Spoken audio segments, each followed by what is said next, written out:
Le pendule. À première vue, rien de plus simple, hein. Une masse, un fil, et ça se balance. Et pourtant, cet objet tout bête vit en réalité dans deux mondes qui n'ont absolument rien à voir l'un avec l'autre. D'un côté, on a le monde de la physique, des lois mathématiques, où tout est prévisible, et de l'autre, on a celui de l'intuition, du mystère, de la divination.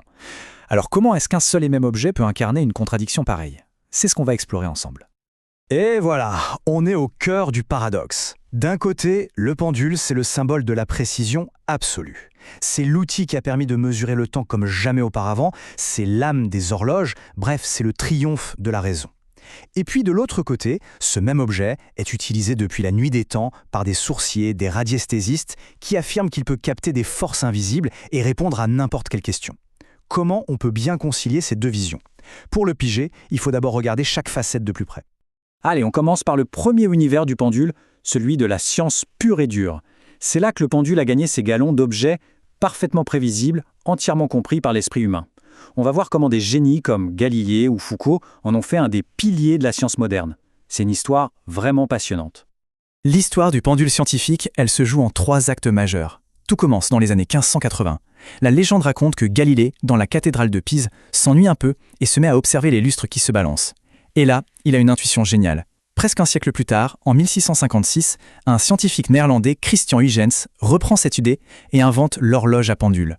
Ça a l'air de rien, mais ça va rester le truc le plus précis pour mesurer le temps pendant près de 300 ans. Et enfin, le bouquet final. 1851, à Paris. Léon Foucault installe un pendule géant sous la coupole du Panthéon, et juste avec ça, il prouve à tout le monde que la Terre tourne sur elle-même. Magistral.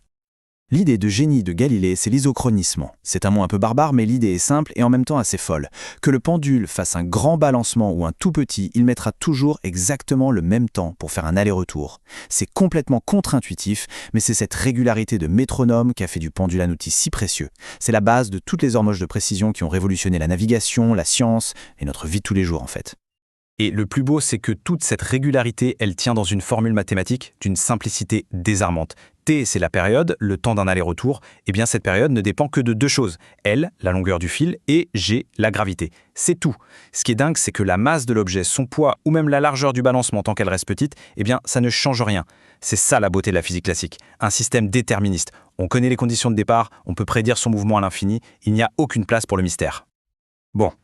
Maintenant, on change complètement de décor. On quitte le laboratoire pour entrer dans un univers beaucoup plus ancien et, disons, plus flou. Ici, le pendule n'est plus un objet d'étude, c'est un outil de perception, une sorte d'antenne de l'intuition. Bienvenue dans le monde des sourciers. Rien que le mot est intéressant. Radiesthésie, ça veut dire sensation des rayons. Il n'a pas été choisi au hasard. Il a été inventé au début du XXe siècle par des praticiens comme l'abbé Bouly pour essayer de donner un vernis scientifique à la bonne vieille sourcelerie.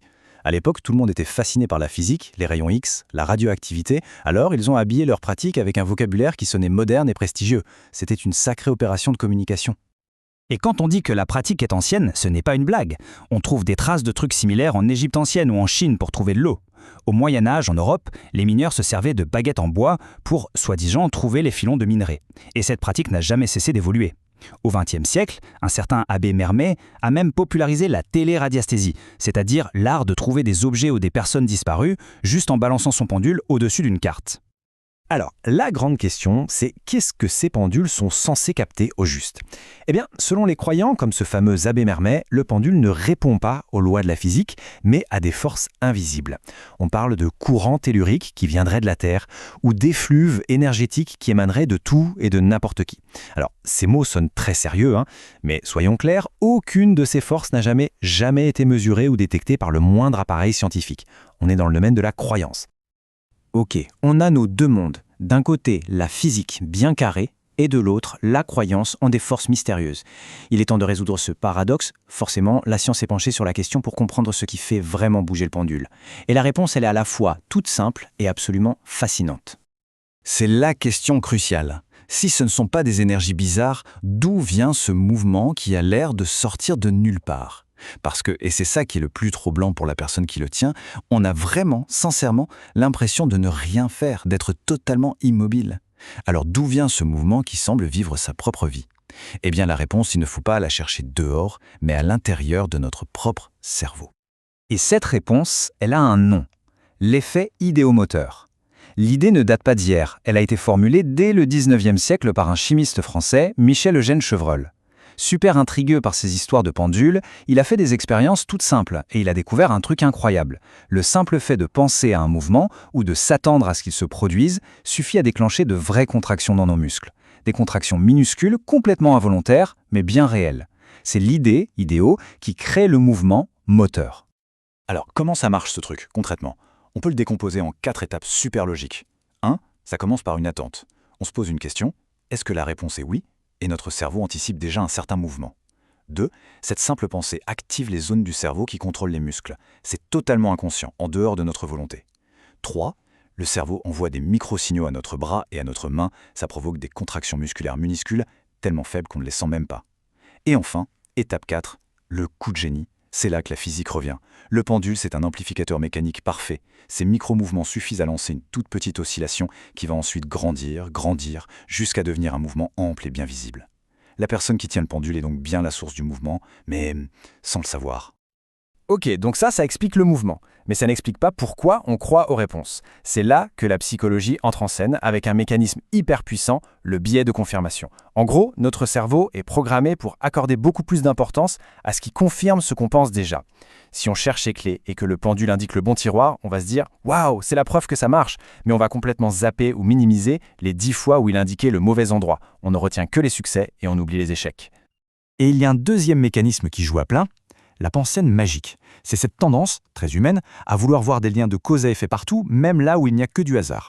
Notre cerveau, en fait, il déteste le chaos. C'est beaucoup plus rassurant de se dire qu'une force intelligente a répondu à notre question, plutôt que d'admettre que c'est une simple coïncidence ou le fruit de nos propres mouvements inconscients. Ça nous donne une impression de contrôle, même si elle est illusoire. Et bien sûr, quand on teste ces affirmations de manière rigoureuse, les résultats sont sans appel. Dans des expériences qu'on appelle en double aveugle, c'est-à-dire que ni la personne avec le pendule, ni le chercheur qui note les réponses ne savent où est la bonne réponse, eh bien les performances des radiesthésistes s'effondrent. Elles ne sont pas meilleures que si on jouait à pile ou face. Des études très sérieuses dans des universités comme celle de Munich ou de Kassel l'ont montré encore et encore. Dès qu'on enlève les indices et les biais, le phénomène paranormal disparaît. Alors qu'est-ce qu'on retient de tout ça? Est-ce qu'il faut juste dire que la science a raison et que la croyance a tort? Pas forcément. La conclusion la plus intéressante, c'est peut-être quand on réunit les deux mondes pour voir ce que le pendule nous dit vraiment. Et voici la clé qui réconcilie nos deux univers. Le pendule ne capte pas de courant ou d'effluve. Son mouvement ne vient pas d'un au-delà mystérieux, il vient de l'intérieur de nous.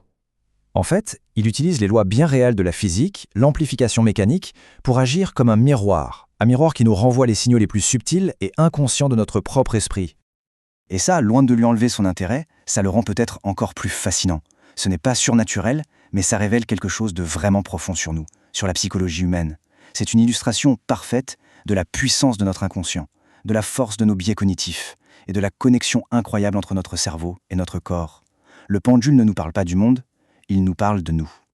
Du coup, on pourrait voir les choses d'un tout autre œil. Peut-être que la valeur du pendule, ce n'est pas de trouver de l'eau ou de prédire l'avenir. Peut-être que sa vraie magie, c'est de servir d'outil pour mieux se connaître, un moyen d'engager un dialogue avec les parties les plus cachées de nous-mêmes. Et si la vraie magie, au fond, c'était pas de révéler l'inconnu, mais de nous révéler à nous-mêmes? C'est une question qui mérite qu'on y réfléchisse.